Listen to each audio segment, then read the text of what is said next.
చంద్రబాబు నాయుడు గారు ప్యాకేజీని స్వాగతించడం అనేది ఒక సిద్ధమైన చర్యగా మేము పరిగణించడం జరుగుతుంది. ఎందుకంటే నిన్న ప్రెస్ మీట్ లో కూడా ఇదే రాష్ట్రానికి చెందినటువంటి వెంకయ్య నాయుడు గారు అయితేనేది, సుజనా చౌదరి గారు కానీ ఆ ప్రెస్ మీట్ లో ఆ సమయంలో అట్లా కూర్చుంటాం అనేది చాలా దురదృష్టకరం.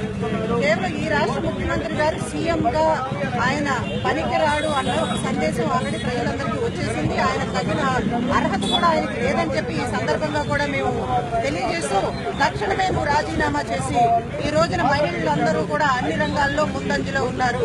ఒక రుద్రమదేవి లాగా, ఒక ఝాన్సీ లక్ష్మీబాయి లాగా పోరాడే ప్రతి మహిళలకు ఉంది కాబట్టి ఒక మీ రాష్ట్ర ప్రభుత్వం నుంచి ఒక మహిళని ముఖ్యమంత్రిని చేయండి. ఆ మహిళలైనా ఎట్టి వాళ్ళతో పోరాడి ప్రత్యేక హోదాన్ని తీసుకొచ్చే విధంగా వాళ్ళు కృషి చేస్తారని చెప్పి ఈ సందర్భంగా తెలియజేస్తూ, కేవలం ఓటుకు నోటు దీని వల్లే, కేసు వల్లే ఈ ముఖ్యమంత్రి చంద్రబాబు నాయుడు గారు భయపడుతున్నారు.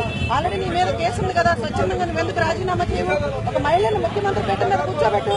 వాళ్ళు కనీసం బీజేపీ ప్రభుత్వం మీద పోరాటం కొనసాగిస్తూనే ఉంటారు. ఎట్టి పరిస్థితుల్లో సాధించే ప్రయత్నం అన్న కృషి అన్న వాళ్ళు చేస్తారని చెప్పి ఈ సందర్భంగా నేను రోడ్ల దిగ్బంధం చేయమని చెప్పి దాన్ని పెద్ద ఎత్తున చేపట్టిపోతున్నాం. దాంతోపాటు ఈ రాష్ట్ర ముఖ్యమంత్రి గారికి నేనేం తెలియజేయదలుచుకున్నానంటే, ఓటుకు నోటు కేసు వల్ల నువ్వు భయపడ్డావు, నీ మీద ఆల్రెడీ కేసు ఉంది, మీరు ఈ రాష్ట్ర ముఖ్యమంత్రిగా కొనసాగే అర్హత మీకు లేదు అని చెప్పి రుజువైపోయింది.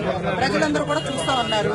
నువ్వు రాజీనామా చేసేసి నీ పదవికి ఈ రాష్ట్రంలో అయితేనేంటి, దేశంలో అయితేనేంటి మహిళలు ముందంజలో ఉన్నారు. కాబట్టి మొన్న రీసెంట్ గా పివి సింధుని చూస్తున్నాం అనమాట, ఎట్లా ఫైట్ చేసి మన దేశానికి కానీ రాష్ట్రానికి కానీ పేరు ప్రతిష్ట సంపాదించి పెట్టిందో, అదే విధంగా ఈ రాష్ట్ర ప్రభుత్వంలో ఉన్న ఒక మహిళని ముఖ్యమంత్రిని చేస్తే అన్న వాళ్ళు ధైర్యంగా పోరాడి ప్రత్యేక హోదా సాధించడం కోసం కృషి చేస్తారని చెప్పి ఈ సందర్భంగా ముఖ్యమంత్రి గారికి తెలియజేస్తారు.